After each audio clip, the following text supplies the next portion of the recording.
Hey, Will, good morning. Hi. Oh, did I wake you? No. I was just in the middle of... Not. Well, I can tell you what you weren't in the middle of, combing your hair. Does my hair look messy? Well, look at the back. Oh, yeah, it's kind of sticking up. Well, it's morning time, and I haven't gone through my routine yet. So you just literally rolled out of bed and sat in front of the mic. Yeah. Is that okay? Do you sleep next to the mic? I sleep in the booth, yeah. All right. What's the name of the show we're doing today? Oh, shit, we're doing SmartLess now? Yeah, right now. Welcome to SmartLess. SmartLess.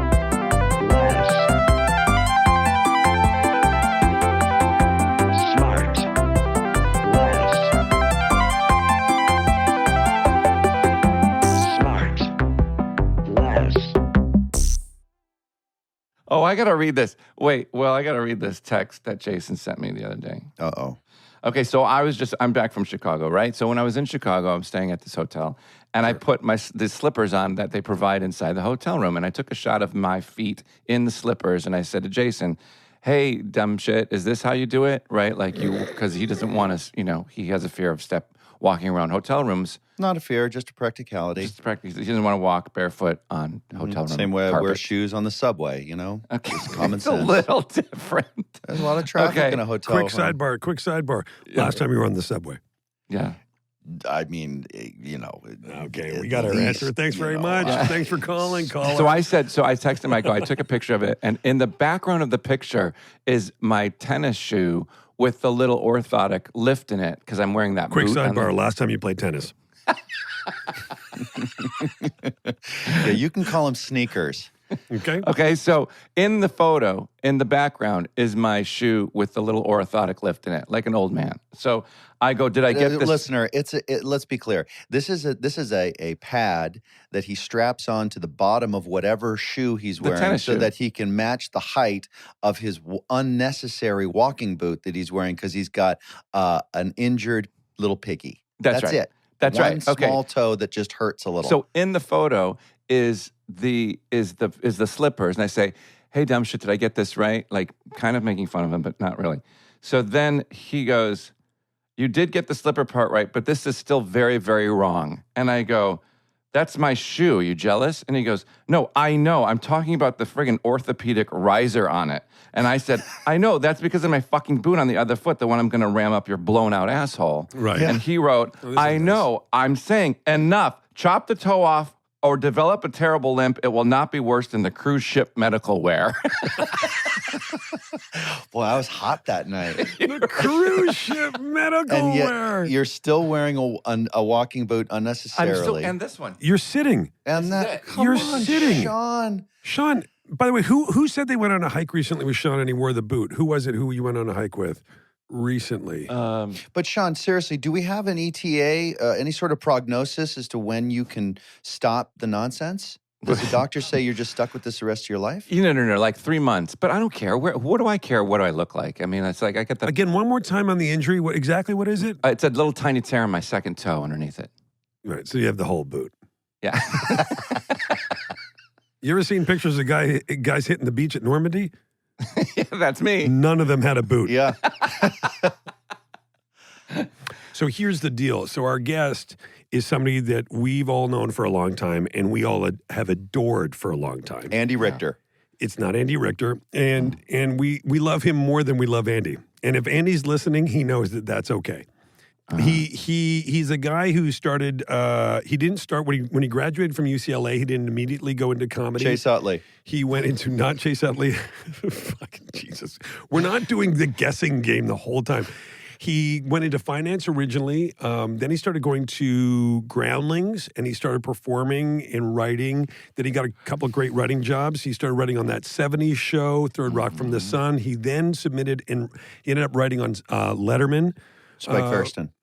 He wrote on Letterman, Wally's brother, Spike, no. He wrote on Letterman, then he left that, he went back to LA, and then Lorne Michaels saw him performing, asked him to audition for SNL. He was already a writer on many comedies, and he said yes, and thank God he did, because he's brought us so many great characters over the years, not the least of which there was a recurring character that he then ended up making a movie out of, and he's now making a series out of it. It's our friend Will Forte. Oh, Will Forte. A.K.A. McGruber. Hello. Hi, Will. Look at this. More comedic royalty I know. SmartLess. I know. Look at him. Will Forte. Will. One of my favorite things about Will is his outgoing voicemail message used to be Will, and I think John Solomon singing Will Forte. Beep, and then went into the beep. That was it. Is that right, Will? Who was it? It was my ex-girlfriend, Amy Keene. She sounds a lot like John Solomon. Yes. Yes. So Forte, I meant it when I say we've all known and loved you for a long time. Everybody I know who knows you feels the same way, has great affection for you. You're one of the warmest, kindest, sweetest guys in this business, and you offset people like Bateman, which is nice. So would you... Here comes the butt. No, there's no but. That was the bird. That was Because it hasn't been unanimous from what I'm understanding from the people I talk to. Is Yeah, that but true? you keep going. You're talking to nicer people. Go ahead. So No, I know. Will knows who they are. Wait, you've got a list. You know who the exact people are who don't like you. Yeah, I gotta, Let's hear a couple of them. it's like Sean Spicer is not a huge Sure. fan. Wait. and Sure. Jim But Forte, Jordan. honestly, can you, and let's go around the room here, and I'll start. I'm pretty proud to say there is not a person on the globe where I feel like I gotta, if I see them coming down the street, I'd cross to the other side of the street. Like that I just don't get along with that person. We've got a lot of baggage. It's going to be a nightmare if they make eye contact with me. I don't have any enemies, I guess is what I'm saying. Do you guys? Will, Arnett. You're saying that because you know I do. Well, I'm just curious. I don't think I do. I'm trying to think. I don't think that I have any. No, I don't think you do. I don't think you do. Sean, do you? No, I've no enemies. No. Forte. I certainly wouldn't cross the street because of anybody. I'm trying to be better about just confronting issues when they come up. Uh-huh.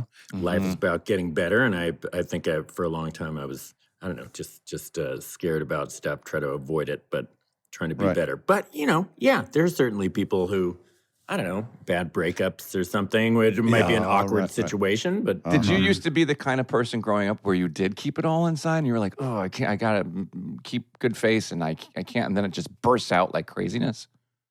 Oh, yeah. No, I would, oh, sure, I'd keep stuff in. I wanted all situations to have a nice little tidy bow on them. Kilauea used to be your handle in high school, I understood, right? Yes. Yeah, quite the volcano. Well, actually, Forte, you bring up an interesting point. You do like to wrap things up, and this is something I've always admired. Will, you're often the last person to leave a party. Yep. Right? Is that a fair assessment? He loves to clean. Well, he almost but he cleans up relationships. Like he talks to everybody. He says goodbye to everybody properly. You never do what they call an Irish goodbye. You never slip out. You go, and especially if you've been talking to somebody, you make a point, which is really nice. Eye contact, and you say, "Great talking to you.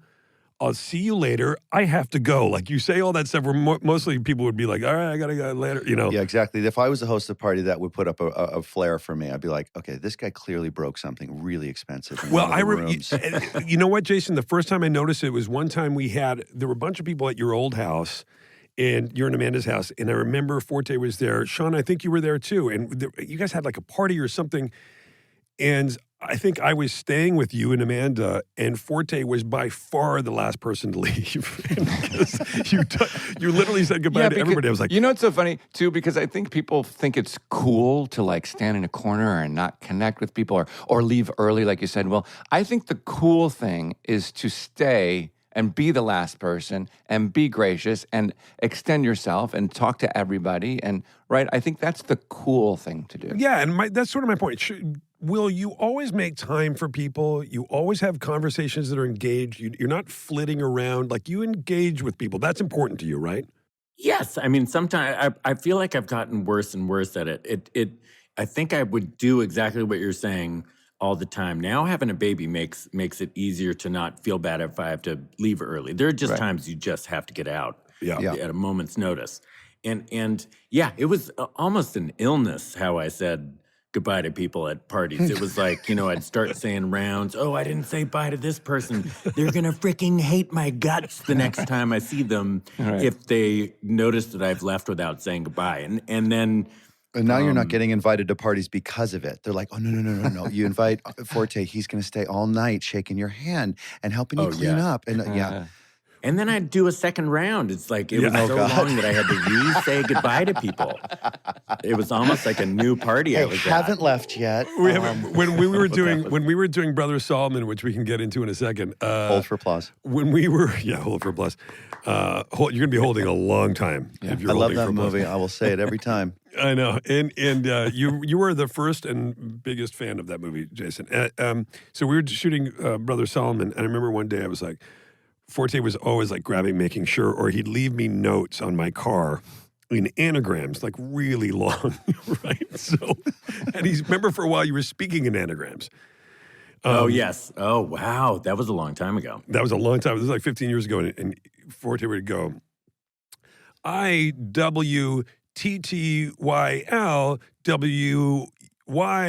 IWTTYLWYGB. And I'd be like, when you go, I'll talk to you later when you get back. And he'd right? Just for a constantly while, trying for a to couple start new months, ones, hoping for a to while catch he was on. talking like that. So Wait, anyway, those are acronyms, right? Acronyms, not anagrams? No, Isn't Yeah, that's an anagrams? acronym. Yeah. Sorry, that's an Crazy? acronym. Okay. That's an acronym. That's right. Sorry. Googling Anagram. anagrams. I am sorry to call you out on that, but I No. just I'm wanted- glad you did. You're absolutely right. I said anagram, right? Yeah, it's an acronym. Sorry. Wait, Will, didn't you have like a kind of an you openly about it, and we can cut any of this if you don't want. Didn't you openly talk about having OCD, and was that one of the OCD kind of things that you would do? Something like that? That didn't fit under OCD. That was just a weird thing that I just liked No, doing. that was just a party favor. I mean, certainly it got stuck in, I just got stuck in that gear for a while. And it just like my brain would naturally, instead of hearing, hey, it was great seeing you, I'd go, HIWGSY. And I got pretty fast at it. He got But it's really still fast. kind of there. Like that was That's great. That was Wow. really That's good, and I think it sort of tickled something in your comedy brain, and once it was active, like you couldn't turn it off. But anyway, my point is, so I remember thinking like, fuck Forte, we were shooting downtown. I'm like, I'm not going to let him say goodbye to me. So I got in my car and I drove like 30 yards away, and I run out when they wrapped. I ran out, got in my car 30 yards away, and Forte, I see him come back to the trailers, and he's kind of looking around, and from 30 yards away, I honked, and he looks up the street, and I went. And I just drove away. Like you got the win. And I'm like, I'm not gonna let. What a dick. Hey, Will, I think I'd be remiss. I know you're probably sick of talking about it, but I think my sister Tracy and a lot of viewers are kind of fascinated with origin stories of a phenomenal SNL alum like yourself, and what the process was about getting the show, and how did it come about? Because you are one of the best, most legendary people to come out of there. I You agree. had the best characters. You were Shut always so funny true. in every sketch you did. And so what was that like? I know, again, boring question for you, but really exciting for me. How Like, how did you get the how did you get the role? What was the process What like? were you doing at the time? Yeah, what was your situation? Okay, so I was writing at that 70s show. Oh, that's right, which is crazy. I had been writing for like 4 or 5 years and had been on a ton of different shows that kept just getting booted after 13 episodes. Well, sorry to stop you and even go further back. How did you start writing on comedy series? Like, you graduate UCLA, then how do you start writing on a big network comedy? Okay, so you mentioned as you were introducing me that my dad was in the financial industry, so I just jumped into that. I thought, I'm going to try to sell stocks and bonds, and I hated it. Everyone was really nice, but it just was. Can't see why. It seems really fun. Yeah, and super it seems like funny. it's really Exciting. interesting. The danger and the The intrigue. people are Yeah, right. incredible. The danger. People in the financial sector are so interesting. Go ahead.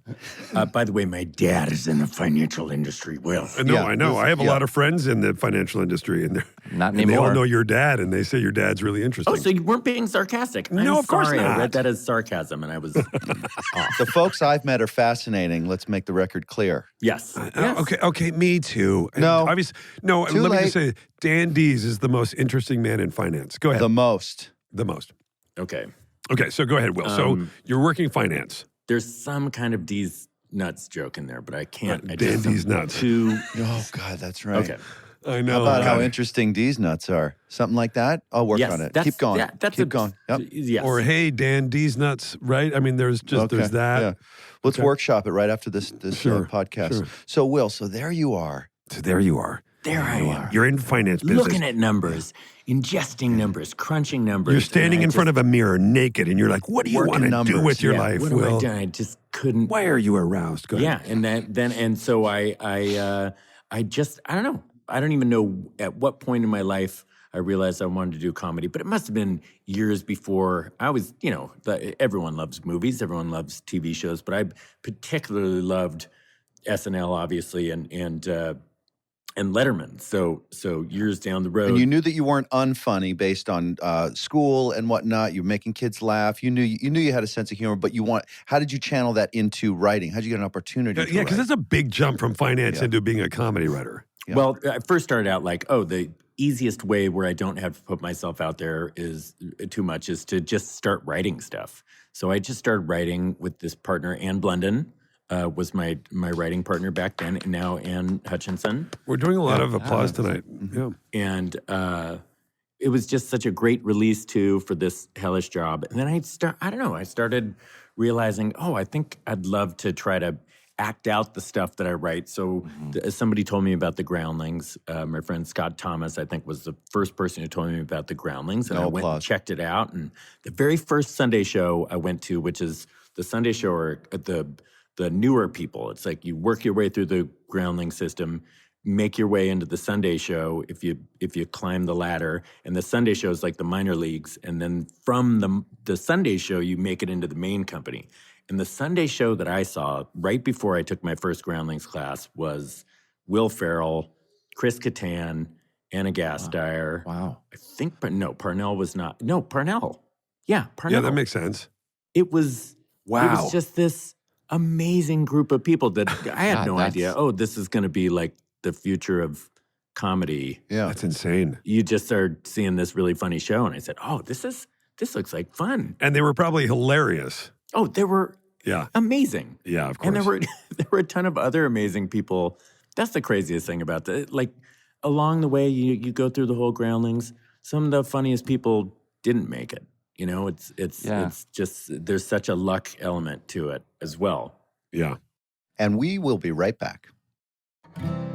At SmartLess, we are big fans of Solo Stove. There's nothing quite like the feeling of gathering around a warm fire on a cool evening, am I right? And a smokeless fire pit from Solo Stove makes your outdoor moments even more memorable because instead of having to constantly dodge campfire fumes, I think you all know what I'm talking about, you can sit back, relax, and actually enjoy the fire. And with Solo Stove's holiday sale, you can get a great deal on Solo Stove Fire Pit. I personally love the sleek, slick metal kind of design of it. It goes with everything and anything outside. And you don't get to breathe in those, bad fumes from other fire pits. This one's specifically designed so you don't have that experience. It's really, really great. Keeps you warm and cozy. And I love it. Solo Stove fire pits are brilliantly engineered, made with premium grade 304 stainless steel and a 360-degree airflow system that maximizes efficiency while minimizing smoke. Just like I said, easy to light with a few bits of starter. Your fire is blazing in minutes. Perfectly portable. Take Solo Stove with you on camping trips and more. Let the gifting begin. Shop Solo Stove's holiday sale, guys, for huge site-wide savings now through the end of the year. And get $10 off with promo code SmartLess, plus a lifetime warranty and free 30-day returns. Get an extra $10 off holiday deals at solostove.com, promo code SmartLess.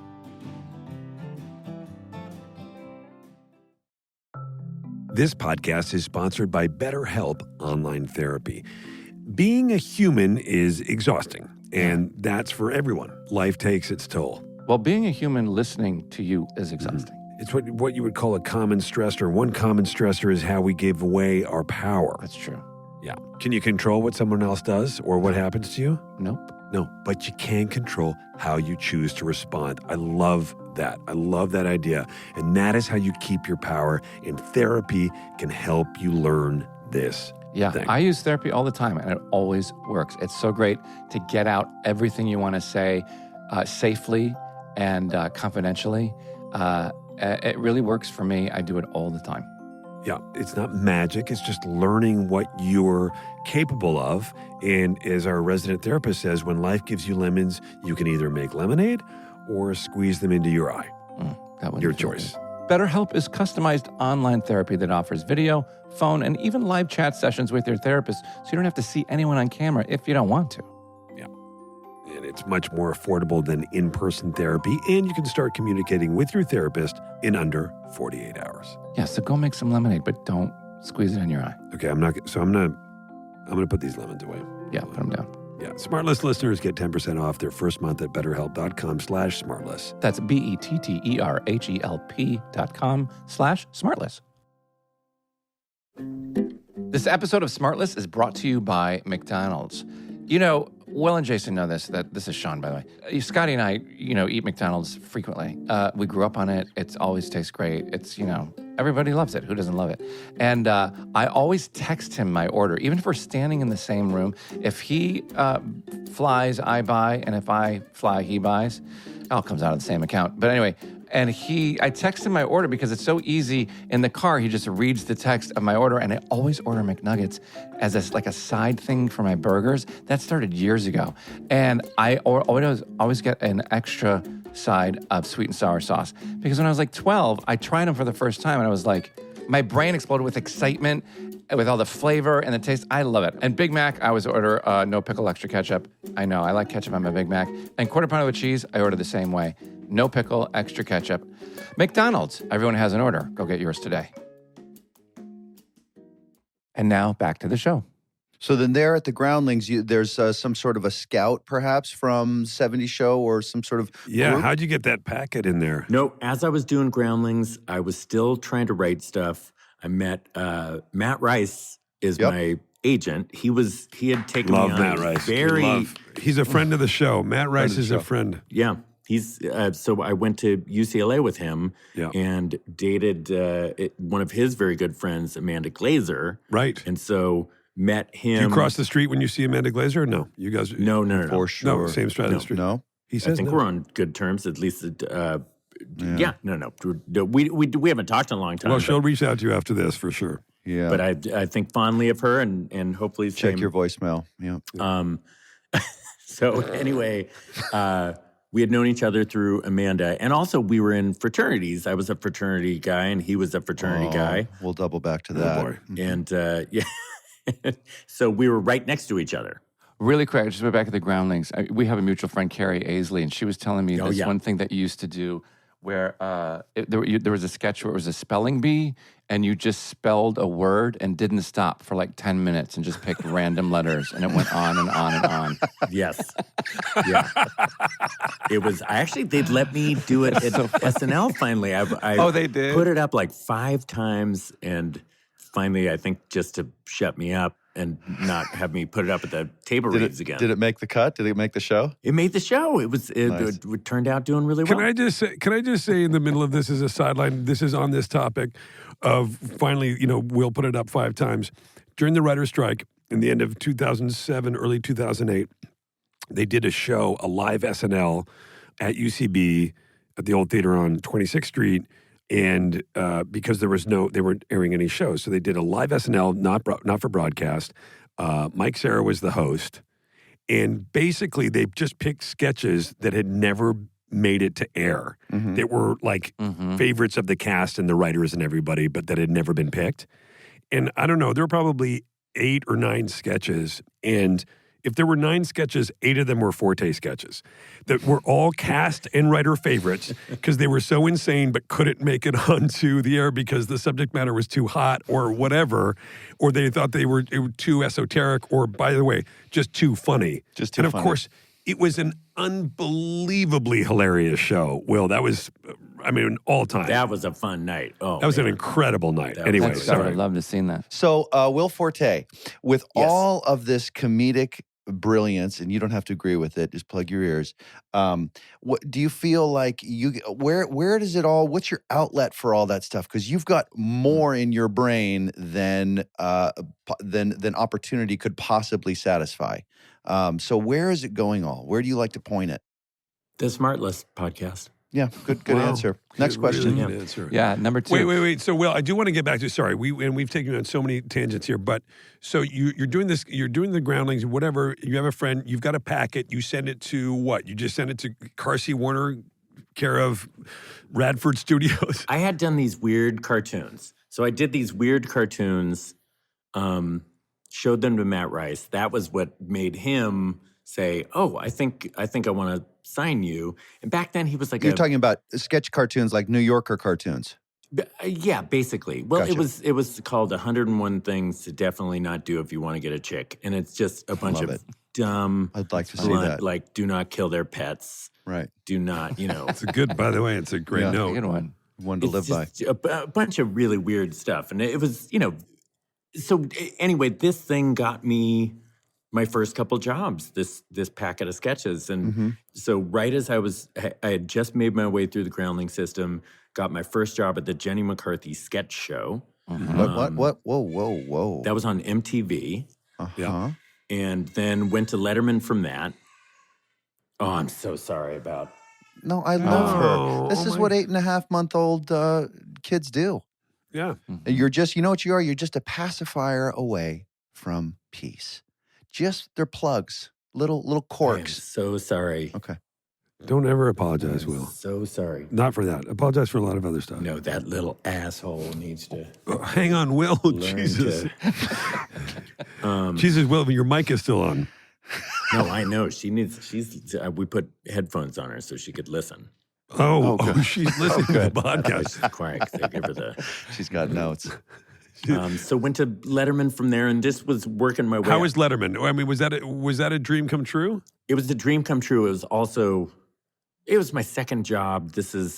I was terrified. I did not do as good a job. I thought it was going to be a match made in heaven because this is like, he's my all-time, one of my all-time comedy heroes. He's, Same. and just grew up. He was part of the formation of my sensibilities, just dash of this, dash of that. What was the writing process like on that show? Was it basically writing monologues or coming up with top 10 things? No, or? at the time, there was a guy, Bill Sheft, was writing the monologue stuff, and we would do top 10 lists, we'd do viewer mail, we'd do it's sketches. So everything that was comedy stuff besides the monologues was the writers. And there was a team of, I don't know, 12 or 14 or something like that. And you sit around a table every day, or was it once a week, or You would never sit around a table.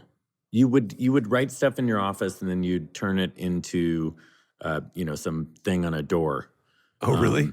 And then, it was an interesting system. Wait, you mean like one of those little folder catchers, like on the outside of a doctor door? You just drop your ideas on? Come on. Exactly. That's exactly it. And you wouldn't work with the other writers? Sometimes you would. Sometimes you'd go in and write. I have a lot of guys I still am friends with. Rodney Rothman was writing there when I was there. Oh, yeah. Carter and Craig. I don't know if you know those guys.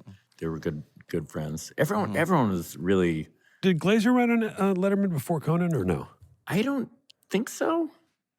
Glazer, though, he was on the Jenny McCarthy sketch show. Oh, he was. John Glazer, I think that was his second show he had worked on. John Glazer, one of the all-time funniest dudes. Yeah. Will, do you miss Saturday Night Live? Do you miss the camaraderie, the writing of the sketches, the being in the sketches, the schedule, like Snacks? every week? The schedule, no. I miss all the people. Yeah. But they become like a family. So you still keep in touch with everybody. But do you miss being on the show and getting your ideas out in that way? I was always nervous about the show. Yes, I do miss the show, but I also there's not really a part of me that wishes I was still Too much there. anxiety. It's just very stressful, and Yeah. I watched Fred. I came in the year with the Fred came in too. Fred Armisen, listener. Fred Armisen, and he just had such a joy to perform and wasn't nervous at all. And I was just shitting my pants all the time. I was terrified. It got better over the years, but it still was something that was just always terrifying for me. You were always very fastidious about it too. Like when you were in I remember pre-show, you would always be going over your shit or whatever. You'd always be like really in it. Like you didn't, not to say that you weren't loose, but it was important to you to do it well and do it right. Like you're very meticulous that way. I mean that as a compliment, by the way. Well, that can be a really good thing and a really bad thing, and sometimes it would be great because sometimes that level of preparation and trying to hit stuff in a certain way really works, and then sometimes you're just too tight, and it just kind of Seems like there's always a good balance between cast members that take it very, very loosely, like in other words, kind of smiling all the way through it, almost laughing all the way through it, and then other ones that are almost off book. They don't even need the cue cards. They're so well rehearsed and serious about it. It's a sort of a great little cocktail. But bottom line, the experience of a lifetime. It's what an honor to be there. But I'm happy to watch it as a viewer now because I get stressed. Even when I watch it as a viewer, I go, ugh. How weird is it now, though, all these years later, and you start writing this, you start this character, you and Solomon write this character, MacGruber, this sketch. Mm-hmm. So funny. That is super, I know, there's not enough room for the applause. And you start this character, this running bit, which is so great. I love the way that the bit is always a runner in the show. So it's always a series of like 3 or 4 little minute-long things, right? And you do that over the course of a number of years. Then you make the movie. And then now, years later, you guys have just made the series, MacGruber. Is it weird to think like, we just wrote that as a bit, and we're doing it now as 2021? Very, very weird. When we first did it, I thought the first one was like, it was fun and fine, but I don't think any of us ever thought this will be anything more than just a one-off little short that we do. I was kind of surprised that the audience seemed to respond to it. I was like, oh, you like this, huh? Well, MacGyver was a very big hit at the time that you guys launched that. Can I ask an in the weeds question? Is the MacGruber and the whole thing, is it close enough creatively for you guys to have to cut in the MacGyver people on rights and licensing and all that stuff, or did you get enough separation where you don't have to worry about that? That was something that was parody, right? Tough during the movie because we trying to. I think there was a cease and desist letter, and then we had to make sure to go in and. That means you're doing it right, by the way. It means you're doing it. At the end of the day, with the movie stuff especially, there was not a ton of crossover between what MacGruber does and what MacGyver did. It was a jumping off point, and then it kind of, the sketches definitely, yes. But then once the movie version of it is so different than the sketches, there's like a whole different mythology. So the good thing about, we just got a chance to do it as a series, and we're just finishing editing it right now.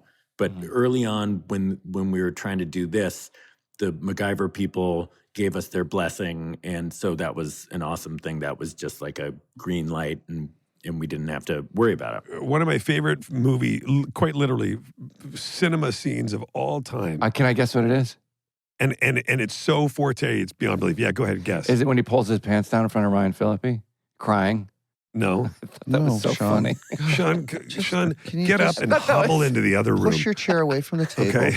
Okay. Breathe through your Sean, nose. I like that scene too. I think it makes me laugh so hard. No, it's when the guy tells him off, and Forte's like, fuck you, and he goes, whatever, like 4HC XYZ, 4HC, and it's the license plate of the guy who's told him off. And he keeps repeating it, right? And he's like 4HC, and he keeps saying it. And then way later, Ryan Phillippe is going through MacGruber's stuff, and he finds this notebook, and he opens it up, and it's page after page of just the license plate. And then killing the guy and blowing the guy up. But page after page after page of the guy's fucking license. That is hilarious. I still have that. That's one of the things, that notebook, it's KFBR 392. Oh my God, you still I have know that notebook, and then the Miata. We bought the Miata for like Miata. $1,000 from the production. Did you really? So Do you still have it? You still have it? Yeah. No Yeah. way. Do you drive it? Yeah. Never drove it once, and then they had to tow it out of my garage to use it for the series. Oh, that's fantastic. That's great that you kept it. Oh, my Yeah. gosh. Oh, yeah. Wow. Now, Will, let me ask you something about writing, because, one of my favorite one of my favorite TV shows of all time Forte. is Last Man on Earth. I've seen every episode. Oh, and when it came out, I was you. like, finally, like a show that is, because it's been a while, been like a dry spell since a really great comedy came along. And it was so funny. It was just so interesting and different and hilarious and laugh out loud funny. Did you have, and I know you wrote it and you started it and you directed a lot of them or all of them, I don't know. Is there? I didn't direct any of them. I was, because I was too busy writing and doing all the other stuff. So we had a bunch of wonderful directors. Okay. And so isn't that just all consuming and overwhelming? And would you do it again? Or is there a part of you that's just like, you know what? It's so fun to just show up and act in somebody else's By the way, is your daughter fighting a bobcat? Oh, here she is. Oh, here she comes. The little angel. Oh, look, it's a baby. Listener, my gosh, we have she's a so very beautiful baby here. Wow. Looks like most babies except the added beauty. Oh, Look at that. my She's God. playing with the microphone. Will, she's You wanna say incredible. something, Zoe? Hey, Zoe, what do we have for breakfast this morning? Okay, listen, that was nice. She knows That a was a cue good when she answer. hears one. Yes. Exchange numbers with Bateman, and he'll send her some tips like on how to like lose water weight or whatever, like all the good, important. Oh, she is Okay, say really, bye. really She is cute. Will, she is Nice work. absolutely gorgeous. Yeah, she's so thank cute. you. Look at that. Look at the face. Sean? Yep. Sean, this is a great opportunity for us to talk about where we're at with adoption conversations with you and Scott. Go ahead. Oh, perfect. Yeah, I had a long question, but let's skip that. I'll answer your question after this. Okay, my motto is I'd rather regret not having them than have them and regret it later. I'd rather regret not having those. That's a great soundbite. Thanks. I mean, look, we're not looking to write something like above the wall, like, at the door at a football locker room. We're not looking for Newt Rockney words Something of we can wisdom. slap on the way out to the pitch. Yeah, on a slide. Hey, look, remember Sean said this Yeah, when yeah. he died at the end of 2021? It's a war cry. Oh yeah, sorry, I know your death date. Sorry, I should have mentioned I know your death date. I my should God. have. know my death You know what? date. There was a guy in high school. He took a lot of acid at this high school I went to. It was not a real academic tower, but this guy took a lot of acid, and the kids we were in class with, he said, no, this guy, his gift, he can tell you your death date. He can Wow, ask him to what? close his eyes, and he can tell you how and where you're going to die. No kidding. It was just a 10th grader like the rest of us. And so, one lunch or nutrition or whatever, I asked him, he said, I got you in a hotel room surrounded by a bunch of bottles. God. Middle age. That's awful. Yeah. And then he just turned around and kept walking. And I'll just never, you can't unhear that, right? Yeah, of you can course. discount it, but you can't unhear it. And so you've spent your life trying to avoid that. Well, yeah, that was probably had something to do with my decision to go ahead and stop the drinking. Sure. Wow. But And you remembered it because it was so fucking well, yeah, you traumatizing. can't forget stuff like that. By the way, I did a Ouija board thing in high school, just messing around, and it told me when I was going to die. It said that I'm going to die when I'm 73 by getting stabbed. Oh my God. Yeah. Wait, so you are gonna end up having some enemies. Yes. You don't have any Guess. now, but I don't know. kind of fun. Or maybe it's a good friend. But Oh, see, yes. like you're never going to be able to forget that. When you turn 73, when you wake up that first morning of 73, you're going to say to yourself, well, now I got 12 months to watch my Yeah. back. I got to Wow. watch Oh my yeah, back this I'm year. getting a friggin' like a bunker. I'm just gonna wait out that whole year. Yeah, like a panic room. I always wanted to get a clock that counted backwards from like 80 years old, and it would tell you how many hours, days, minutes, seconds you have left to live. So you've already predetermined that you're gonna take 80 and Well, you just pick a random, like let's say 80, because your grandfather died when he was 80 or something, Right. or 75 or 95 or whatever it is. But and then you hit start and it counts backwards. Wouldn't that be wild to wake up and say, I only have this many hours be left? a lot of anxiety. Well, what's going to be enough for you? What's your number? Like Forte, what's your number? If you go, if I died this age, I'm fine with it. I mean, I think I'd like 80 sounds like, not that I don't want to live 80's past young. 80. Yeah, that is young. 80's young. My dad's 83. Jim Arnett. Yeah. Yeah, for Jim Arnett. Let's hear it for Jim Arnett. For me, it's going to be 90. Anything over 90 is going to be bonus, but I really feel like I can make it to 100. I got. How is your family history? You got Yeah. So far, so good. Knock wood. Yeah, Dad's 85 and like a bull. Okay. awesome. Mom's doing well too. Okay, Sean. I'm good anywhere between 75 and 80. Sean's at his 85. Sorry, he's doing 85 on the The opposite direction of where Sean is. yeah. He's going Right. Exactly. Yeah, I have three of my grandparents died like 97, 94, and my great grandmother died at 105. Wow. Yeah. Oh, you're But set. see, here's my thing. You can't do the things you want to do after 80. Like you That's can't. not true. That's not true. But I mean, like, you know. My dad's 83. My dad's very active. He's out. He goes to the trainer a couple times a All right, week. what do I He's know? out cross-country skiing and snowshoeing, and because he's in Canada. Oh, right He's on. trying to stay on brand. Oh, is that right? Oh, eh? is that right? eh? Willie, did you see the Leafs last night? They just can't get the puck out of their own zone, They eh? gotta give her. Yeah, guys, you got to give her. We'll be right back. SmartLess is brought to you by Native. Sean, Yeah. let's take a minute to talk about Native. Sure. Yeah. Well, no, you go ahead, because I feel like We might have been saying the same thing. Okay. I was going to say I love the smells of the season. We were going to say the Oh, same shoot. thing. And thanks to Native's new seasonal scents, my favorites are with me wherever I go. Yes, I am talking about their deodorant. Good, because Native deodorant is formulated with ingredients you've actually heard of. Like, Sean, you heard of coconut oil? Yeah, oil Yeah, and okay, yeah, so that's in there. You heard of shea butter? butter, but not shea. Yeah, shea butter. It's butter that they make at Shea Stadium. Look, the point is this. Native deodorant never uses aluminum, parabens, or sulfates, but still keeps you smelling amazingly fresh all day long. Native has a deodorant scent for everyone, including their new holiday-inspired collection, candy cane, sugar cookie, and fresh mistletoe. Native is not just good for you, it's good for the planet, and that's planet Earth. They have a deodorant made of 100% paperboard packaging.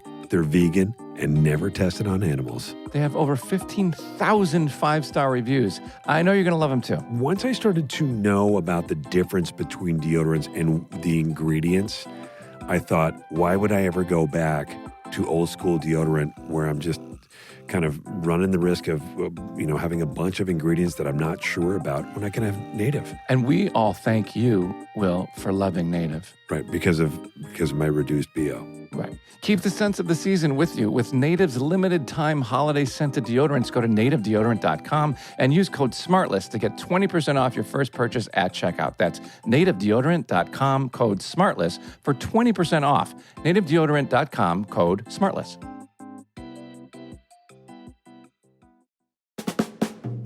Big thanks to our sponsors at Grubhub for supporting the show. This holiday season, give the gift of Grubhub. Grubhub gift cards are the perfect gift for everyone on your list, guaranteed. Whether it's something for yourself or a delicious meal for the entire family, Grubhub has you covered. Satisfy any craving with delivery from popular neighborhood restaurants and chains. Reorder your favorite go-tos or find something new. The great thing about a Grubhub gift card is that your giftee has the power to order whatever they're craving. So Scotty and I order from this restaurant that's a couple blocks away all the time using Grubhub. Wait. What's it called? It's called... Oh my God. Yeah. Wait, did you just auto beep? Yeah, I can do it myself with my voice. Watch. The restaurant's called... Okay. Isn't that amazing? Let me try it. Here you go. So using Grubhub, I'm able to order from... Oh my God, that's incredible. It just comes right out. If you think about it, you can do it. That's... Another thing we love is Grubhub understands that good food deserves good service, delivered fast, fresh, and exactly how restaurants intended it to be. Restaurants work hard to serve their customers, and Grubhub works hard to serve them. So use Grubhub and order from... Oh man, this is not, See, it the just novelty happens. is not worn off. Yeah, sorry. Deliver joy with Grubhub. Order through the Grubhub app or online. Grubhub, we serve restaurants. SmartLess is brought to you in part by Noom. Not everyone wants to be on a strict diet Not me. or do 2-a-days at the gym. Not me. No, you don't even want to do 1-a-days or drink questionable teas. No, but some people, not everyone wants to do that. Instead of trying to cram your life into someone else's idea of health, try Noom. Noom uses a psychology-based approach to find a healthier balance that's moldable to your life and, as a result, more sustainable. Noom Weight's cognitive behavioral approach helps you better understand your relationship with food, how to be more mindful of your habits, and gives you the knowledge and support you need for long-lasting change. With Noom, taking care of your health is empowering instead of stress-inducing. No need to fear ruining the whole program with an off day. Noom will help you get back on track, Sean. I saw you, sometimes you post about food, and I saw you had a sundae. Yeah, that is true. Yeah. Yeah. And the great thing is with something like Noom, it doesn't mean that you have to throw your whole program out Right. the window. I don't eat a sundae every day. No, and it doesn't freak you out, and you don't feel like all is lost and you Right. just got to reset the whole table. No. Right. And Because that's why I love Noom Waite's cognitive behavioral thing, because because you can use Noom Waite's psychology-based Yep. program, right? That's right. That's exactly right. So I had that Sunday, and I didn't feel guilty because I got right back on a Noom per their program. Yeah, that's exactly right. So, Yeah. you know, you can start building better habits for healthier long-term results. Sign up for your trial at Noom.com/smartless. That's NOOM.com/smartless to sign up for your trial. All right, back to the show. So, Forte, Yeah. so But can I get an answer just for my question? Yeah, I let's forgot- double sorry, back Sean, to your I forgot question. that the question was so long ago. So back to that. Thank you, first of all, for the nice things you said about Last Man on Earth. Yeah, That I was love that show so much. So good. That was a dream scenario of getting to like have your own show and control it. Right. And it was also But overwhelming, right? a nightmare in terms of what it did to my physical and mental health. Because like just because of my mental makeup, like I'm very OCD. I'm a perfectionist, which would be surprising for people who see how I keep my body and basically everything in my life. Is That's kind not of true. Nothing is perfect except for my little baby. Will, you look good. You always keep it tight. Yeah. So do you prefer just showing up being an actor instead of all that control? Well, I mean, there's a wonderful part about that. You can just like if you have a lot of trust in the people who are the directors, then that's the best because you're just coming in doing a job. You have a life outside of it. You don't have to worry about all the post-production and doing sound mixes and Right. everything. It's a tremendous amount of work that goes into this stuff. And if you're somebody who's got to have his fingerprints on every single part of it because you're, I don't know, I like very specific things. And if you're willing to give up that control, and with Last Man on Earth, I was not willing to give it up. And I was like, okay, I've entered into this. I'm just going to wait till it's done, and I would just go nuts. Here's Forte's dedication. I remember going to like some award thing or whatever, and it was that part, I think it was maybe season 2 of Last Man, and you had shaved half your face and half your head. Oh, yeah. Right? Was that season 2? Yeah, I had a big, long beard. He had a crazy long beard and crazy long hair. And then just everything was shaved on this other half. Completely, including eyebrow, completely shaved on that side of the head. And so from if you saw him from the profile, he looked like you're For the show, like, oh, look at Forte. He's gonna like let his beard go and stuff, and then he would turn his head, and you're like, Jesus, what the? It was incredible. Yeah, it was really cool. So Sudeikis plays my brother on the show, and he, long story short, he as a prank, he shaved off the entire side of one side of my body and left the other side very hairy. So, I did that once to a guy. A guy passed out in my living room, shaved off his eyebrow while he was. Really? He didn't know until he got back to college the next day. Well, it turned out he was dead, right? Yeah. He never found out. So in the show, I didn't want to get him the satisfaction of knowing that he had burned me very hard. So I pretended that I really liked it, and I wore it for several episodes. But that meant that I had to frigging wear it in real life. Keep that hairstyle in real life for a month. Oh God, That was so crazy. It was that's so cool though. It was so crazy. And then, so who do you have now in the new season of MacGruber? Who do you have? Because you mentioned, you work with a lot of same people. You got Sudeikis, obviously, somebody you worked with on SNL, and he came on Last Man. John Solomon has been a collaborator with you for many years on writing stuff. Yep. And so, is John's part of this new MacGruber series? Yeah, John, Yorma, and I are the 3 original. Yorma was the one who had the original idea, which we then, the 3 of us all wrote everything together, me, John, and Yorma. And then Yorma directed the movie.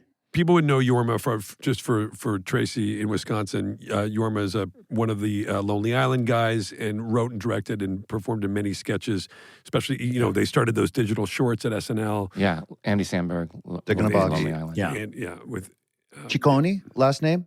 Taccone, yep. Taccone. Like he directed the movie and just did an amazing job directing the movie. And now there are 8 episodes for this MacGruber series, and Jorma directs 4, John directs 4. John's an amazing director too, and directed a bunch of Last Man on Earths and wrote a bunch of them too. He's John Solomon is a brilliant, top of the heap. Yeah, brilliantly funny guy. Both those guys. Where are we going to see this MacGruber show? It's on Peacock. Got it. Peacock. That's great. Wig's back too.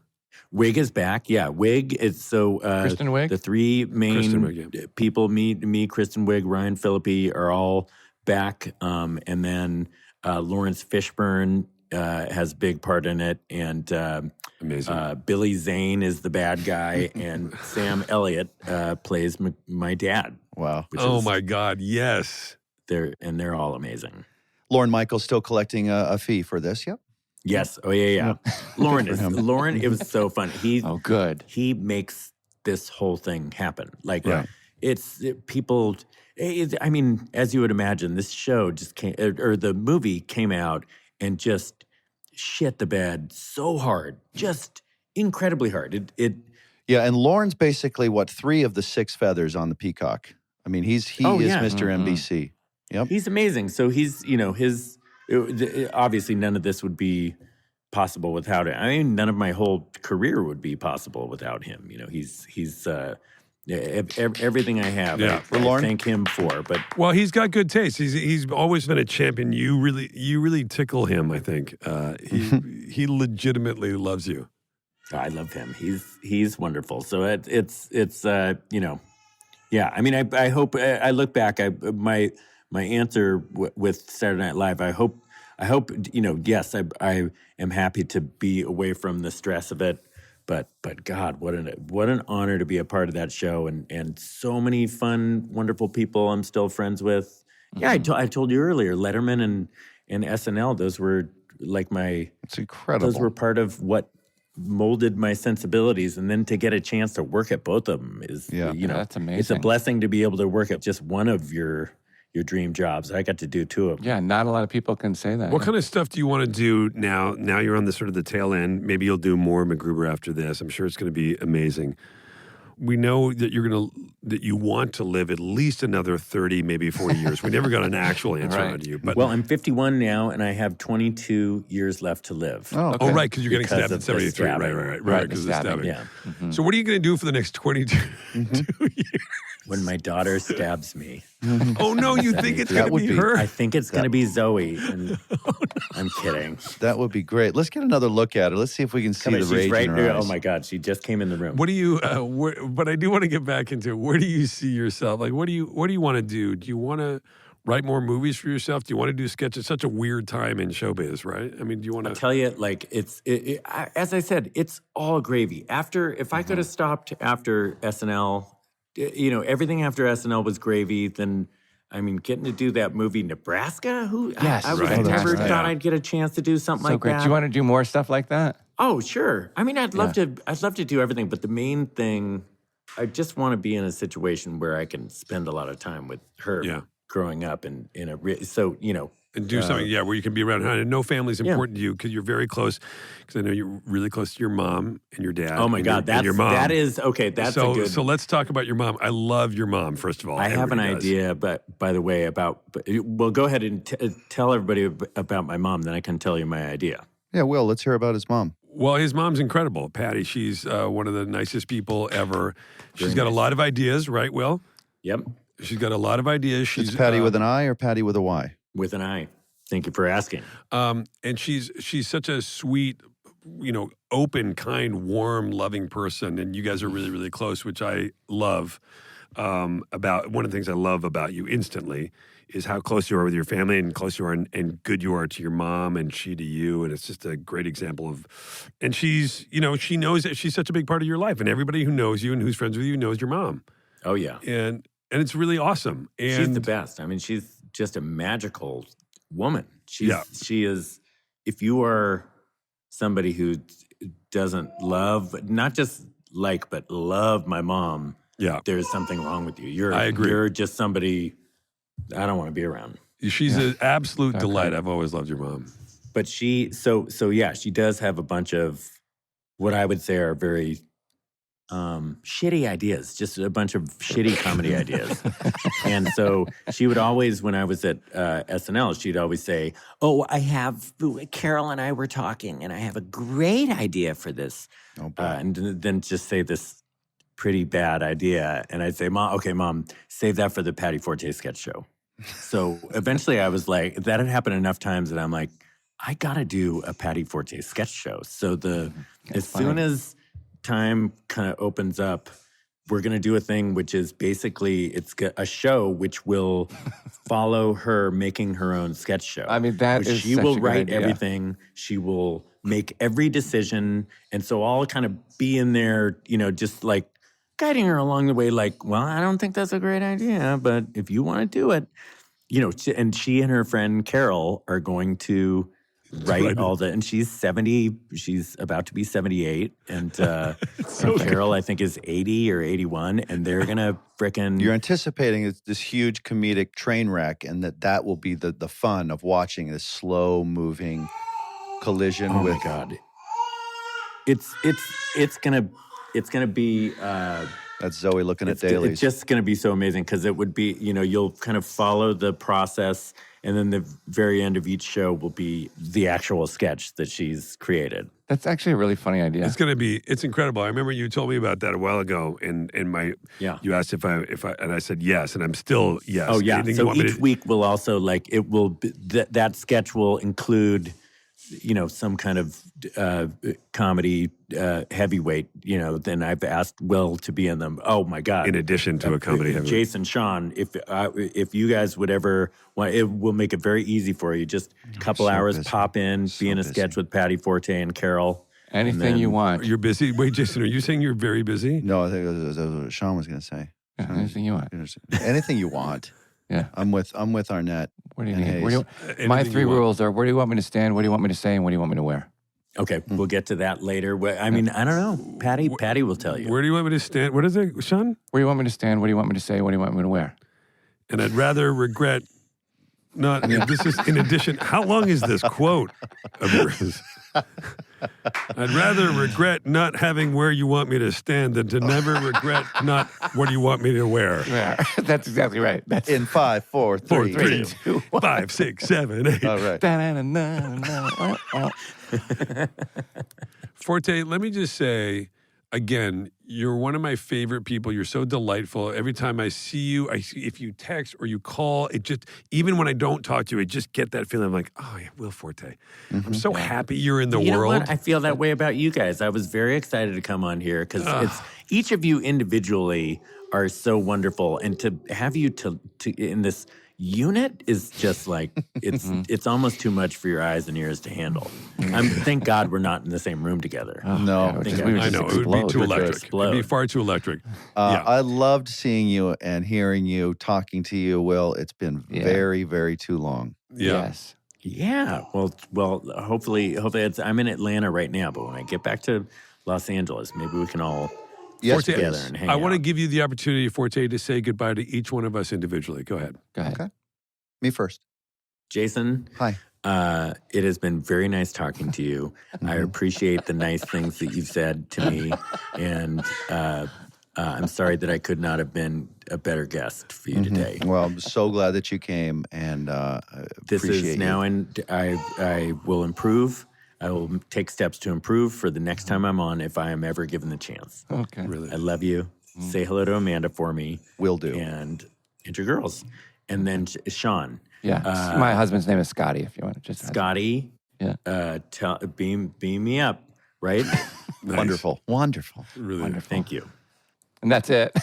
I love you, and you're wonderful. And I would love for you to meet Zoe at some. I want all of you to meet Zoe. Yeah, thank so you. Please come over, meet Zoe, and I'm telling you, it's pretty awesome. Let Jason talk you into it. It's the best.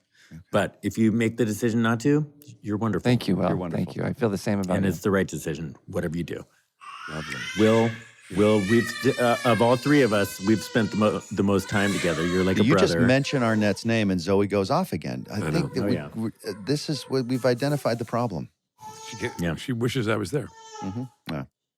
Go ahead. Sorry, Forte. No, it's just it's in the same thing you just said about me, which is very touching. I feel the same way about you. So I love you. You will always be a brother to me. I love you too. And I want to see you more often. Same here. Same here. So Forte. thank you for letting me be a part of this podcast. Yeah. Thanks for being here, Will. And today I feel smart more Nice. Oh, that's I nice. love after that. this experience. Smart more. Thank you, Will. Oh, Yeah, God, it's really you're such a sweet. delight.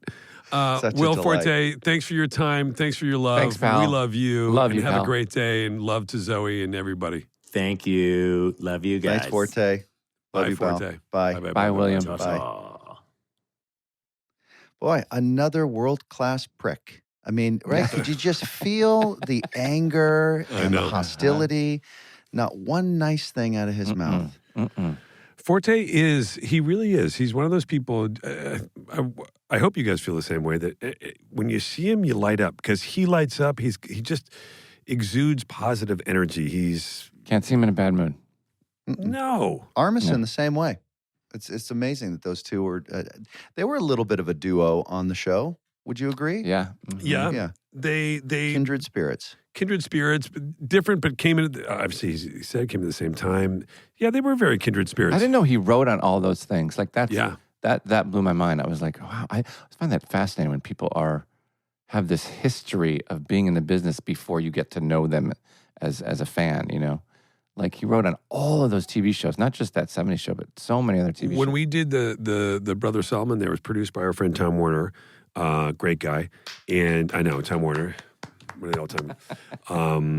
Tom had hired obviously Will to write on 70s show, so he was his boss there. And then years later, now here is starring in a film that Tom's producing, and I think it was like a very strange he wasn't known as that guy, and all of a sudden now he's doing this thing.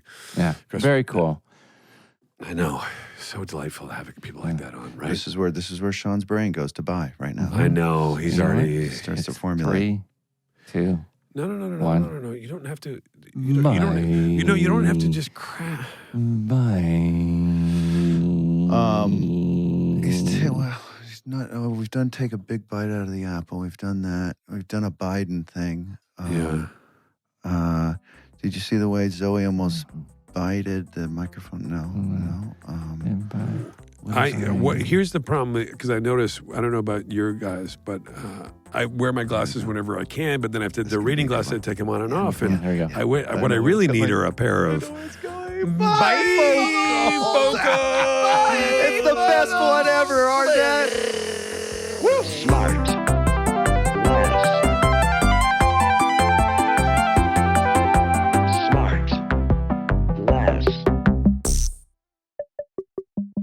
SmartLess is 100% organic and artisanally handcrafted by Michael Grant Terry, Rob Armjarv, and Bennett Barbaco.